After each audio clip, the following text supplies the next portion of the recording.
Safdah TV. Nah, kita akan mengkaji tafsir Ummul Quran, induk dari Al-Quran. Berapa kali pertemuan? Wallahu a'lam, bisa panjang jemaah. Surat Al-Fatihah, yaitu pembuka Al-Quran. Al-Fatihah namanya apa? Al-Fathu, yaitu membuka. Al-Fatihah pembuka. Disebut Al-Fatihah karena surat ini memang apa? Pembuka Al-Quran. Al-Fatihah. Setiap kajian tafsir mesti bicara tentang di mana surat itu turun, ayat ini turun, dan apa kandungan secara umum. Nah, itu mesti itu jemaah. Di mana Al-Fatihah ini turun? Ada yang tahu? Ada para ulama yang mengatakan Al-Fatihah ini turun. Nah, nanti dulu sebelum saya jelasin, ada istilah dalam tafsir itu periode Makkiyah dan ada periode Madaniyah. Makkiyah itu bukan di Mekah, Pak. Salah. Makkiyah itu artinya turun sebelum hijrah. Itu maksudnya Makkiyah. Bisa di Taif, bisa di luar Mekah, bisa di mana. Tapi disebut dengan istilah periode Makkiyah, periode sebelum hijrah. Nah, periode setelah hijrah disebut dengan Madaniyah. Orang kita simpelnya Makkiyah, oh Mekah. Madaniyah, Madinah. Tapi makna yang sebetulnya Makkiyah sebelum hijrah, Madaniyah setelah hijrah sampai wafat. Oke. Surat Al-Fatihah ini turunnya di mana? Di periode mana? Ada yang bilang Al-Fatihah ini kategorinya Makkiyah, sebelum hijrah. Ada yang bilang mengatakan tidak, ini Madaniyah setelah hijrah. Ada lagi ketiga mengatakan separuh-separuh. Separuh di Makkah, Makkiyah, separuhnya Madaniyah, Madinah. Separuh-separuh. Mana pendapat yang paling tepat? Yang paling tepat adalah bahwa Al-Fatihah ini turunnya di Makkiyah. Gampangnya di Mekah. Apa buktinya, dalilnya? Dalil paling simpel adalah kapankah sholat itu pertama diwajibkan? Ayo. Setelah hijrah apa sebelum hijrah? Sebelum hijrah.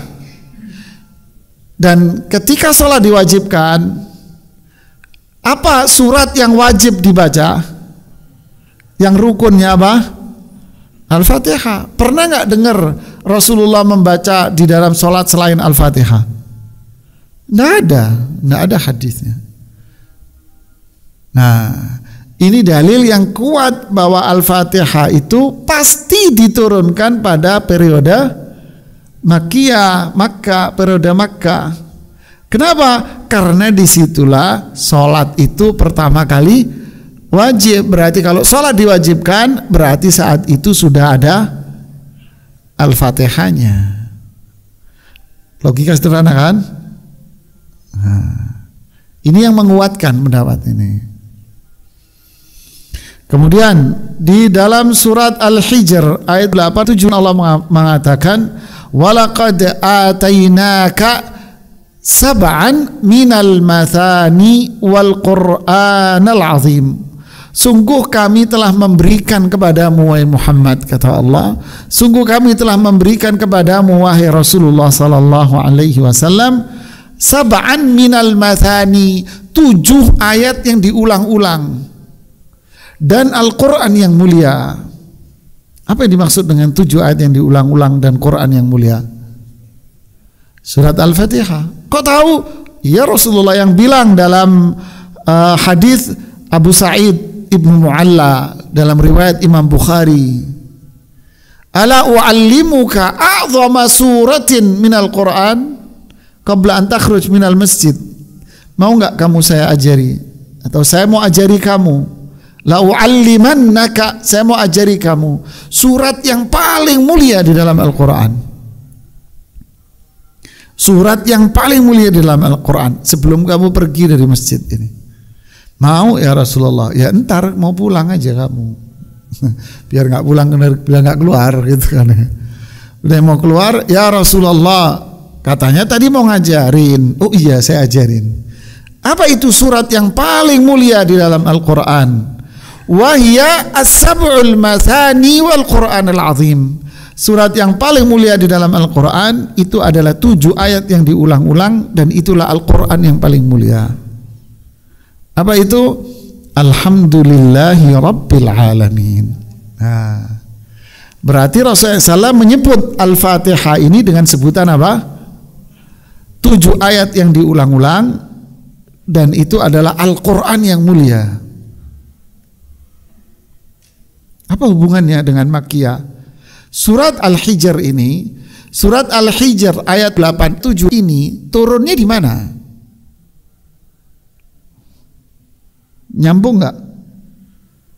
Nah, surat Al-Hijr ini turunnya di periode Makkiyah. Jadi ketika Allah berfirman, saya berikan kepadamu 7 ayat yang diulang-ulang dan itu adalah Al-Quran yang mulia, turunnya di periode Makkiyah, berarti Al-Fatihah yang disebut dengan 7 ayat yang berulang-ulang dan Al-Quran yang mulia, berarti turunnya di mana?